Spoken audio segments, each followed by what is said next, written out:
BingX, a trusted global crypto exchange. Trade spot, futures, or copy top traders easily. Sign up via the link or referral code to get 30 USDT instantly, plus up to 1,500 USDT in bonuses for verification, deposit, and trading. A year into his tenure as Queensland Premier, David Crisafulli's meticulously crafted, small target strategy is facing increasing scrutiny, prompting questions about whether this deliberate approach to governance might ultimately prove his undoing. Upon his election, Crisafulli immediately signaled a clear directive to Liberal National Party members and members of Parliament, urging them to meticulously conceal any unsavory or unelectable tendencies. This message was starkly delivered just after the 2024 election, with the Premier emphasizing to the party's state council that their focus was not on engaging in culture wars. He reiterated this sentiment at the August State Conference, imploring the membership to steer clear of ideological distractions and internal disagreements, stating unequivocally, "We cannot be captured by those who seek to divide us." Elected on a platform largely centered on a perceived youth crime crisis, the Crisafulli government has dedicated a significant portion of its inaugural year to this singular issue. In December, the administration enacted stringent laws to sentence children as adults, subsequently expanding these provisions in May to encompass 33 offenses, including several non-violent ones. Insiders suggest that within cabinet meetings, Crisafulli often assumes the role of a moderator rather than an assertive premier. His pronounced effort to remain detached from ideological debates, particularly those that deeply divide the party's inherently diverse base, is a testament to his strategy. This approach, while seemingly pragmatic, is not without its challenges. The effectiveness of this small target strategy is difficult to dispute, especially when contrasted with the apparent existential challenges confronting liberal parties in other states and at the federal level. For many within the LNP, the paramount objective is securing a second term, a goal they believe necessitates appealing to more moderate voters in Brisbane. This singular focus, as one LNP MP confided, is what drives the Premier's daily agenda.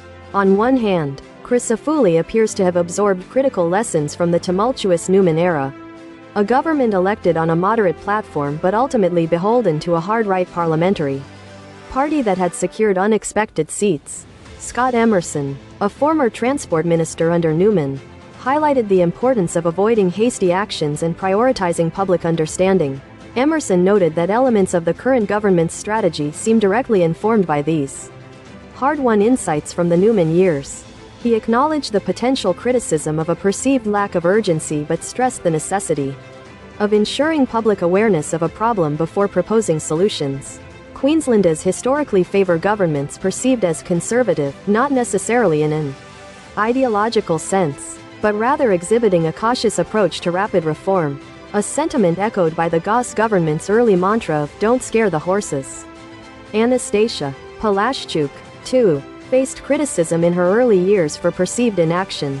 However, Crisafulli's administration appears to represent a distinct departure, an executive firmly anchored to a single issue, youth crime, and one that may be confronting the inherent limitations of an ideological vacuum. A year into its term, the question arises, has the LNP exhausted its policy agenda? Beyond the youth crime legislation, the government's focus has largely been on planning for the 2032 Olympic Games, engaging in a public dispute with the CFMEU, and attempting to discredit the Labour Party's financial management. Dr. Paul Williams, a political commentator and associate professor at Griffith University, observes a notably sparse legislative agenda.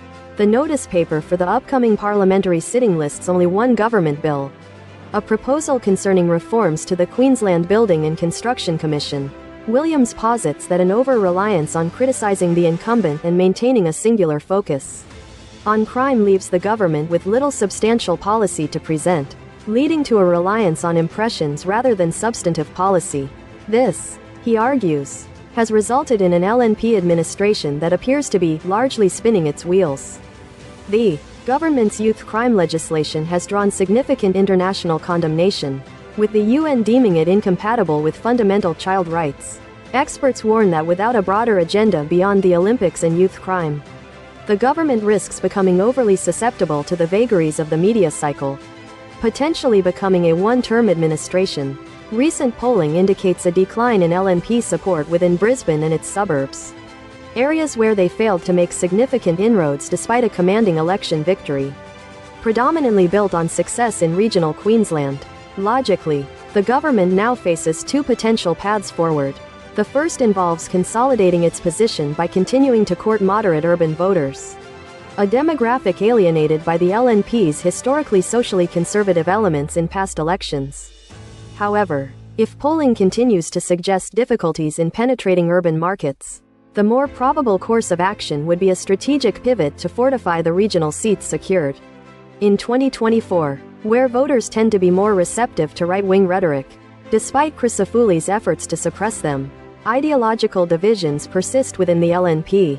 Matthew Cliff, chief executive of the anti-abortion lobby group Cherish Life, has voiced concerns that the Premier risks alienating the very base that propelled the Liberal National Party to power. Cliff suggests that such a strategy is a precarious gamble, citing historical precedents where neglecting conservative concerns has paved the way for others to fill the void. He warns that continued dismissal and alienation of this constituency could incur substantial long-term costs, impacting not only supporters on the right but also within the party itself. Crisafulli appears to have managed this internal tension thus far by offering just enough latitude to the government's more conservative elements, reportedly led by Deputy Premier Jared Bligey, who are said to be the most vocal voices within the cabinet. Despite the Premier's attempts to frame it otherwise, this is demonstrably not a government detached from culture war issues. This became evident in decisions such as the termination of the First Nations truth-telling inquiry, the reversal on coal power plant closures, the crackdown on wind farms, the abolition of pill testing, and the prohibition of critical gender-affirming care treatments, including puberty blockers, all justified on grounds that appear remarkably tenuous. While these actions may have temporarily averted a conservative insurgency, a year into its term, the Crisafulli government is perceived as stable but is facing criticism for being uninspired, lacking clear direction, and precariously balanced. The Premier now has a 3-year